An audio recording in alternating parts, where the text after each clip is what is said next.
به نظرتون چرا از عهدنامه ترکمنچای به عنوان یکی از بدترین قراردادهای تاریخ ایران یاد میشه؟ آیا این اتفاق به خاطر بیکفایتی شاهان قاجار بوده یا ایران حق انتخاب دیگه ای نداشته؟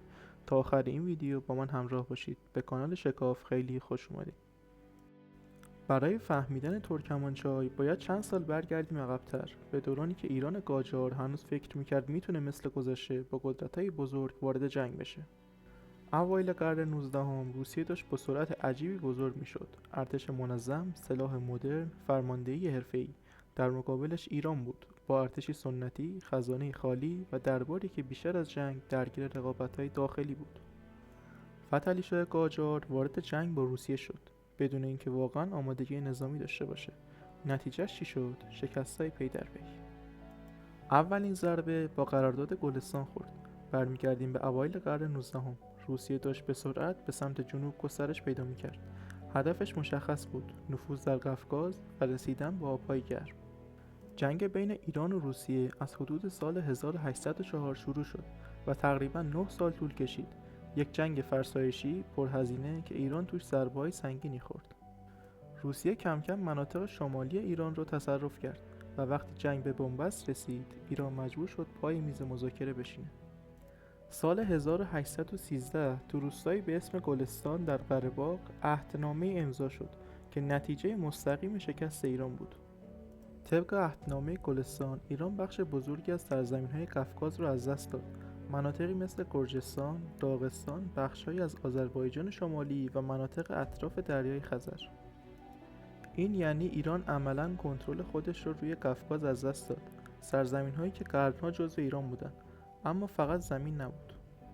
طبق این قرارداد، ایران حق داشتن نیروی دریایی تو دریای خزر رو از دست داد و روسیه تبدیل شد به قدرت اصلی این دریا. یعنی حتی توی شمال کشور هم دست ایران بسته شد. اما اون چیزی که ایران رو واقعا به زانو درآورد، جنگ دوم با روسیه بود. وقتی ایران دوباره شکست خورد، دیگه انتخابی باقی نمونده بود: یا ادامه جنگ و نابودی کامل، یا نشستن پای میز مذاکره با طرفی که پیروز میدان شده بود. سال 1828 در روستایی به اسم ترکمانچای قراردادی امضا شد که واقعا فاجعه بود. طبق عهدنامه ترکمانچای، ایران بخش بزرگی از سرزمین‌های شمالی خودش رو برای همیشه از دست داد: قفقاز، ارمنستان، نخجوان، قره‌باغ و مناطقی که قرن‌ها جزو ایران بودند. اما فاجعه فقط همین نبود. ایران مجبور شد غرامت بسیار سنگینی به روسیه پرداخت کنه، پولی که اقتصاد ضعیف کشور رو به مرز فروپاشی کشوند. از اون بدتر، روسیه امتیازی گرفت که عملاً استقلال غذایی ایران رو نابود میکرد: حق قضاوت کنسولی. اگه نمیدونید حق قضاوت کنسولی چیه، باید بگم که یعنی اگه یه تبع روس ایران مرتکب جرم میشد، دادگاه‌های ایرانی حق محاکمه نداشتن. یعنی قانون ایران تو خاک خودش برای روسا اجرا نمیشد. یه فرد روس میومد مثلا توی ایران یه جرمی انجام میداد، پلیس ایران هیچی بهش نمیتونست بگه که مثلا چرا این خلافو کردی. اون طرف باید میرفت توی کشور خودش محاکمه میشد که روسیه بود.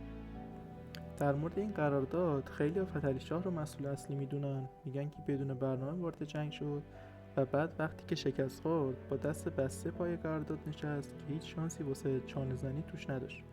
البته بعضی تاریخ نگارا میگن ایران واقعا دیگه توان ادامه جنگ رو نداشت و ترکمانچای بیشتر یه اجبار تاریخی بود تا یه دونه انتخاب. اما حالا هر جور که بهش نگاه بکنیم، نتیجه که فرقی نمیکنه. ترکمانچای زخمی بود که همیشه توی تاریخ ایران میمونه. بعد از این قرارداد، قدرت‌های خارجی فهمیدن که ایران کشور ضعیفیه و همین نگاه راه رو برای امتیازنامه‌ها و قراردادهای نابرابر بعدی باز میکنه. به نظرتون عهدنامه ترکمنچای یه خیانت بوده یا تنها انتخاب؟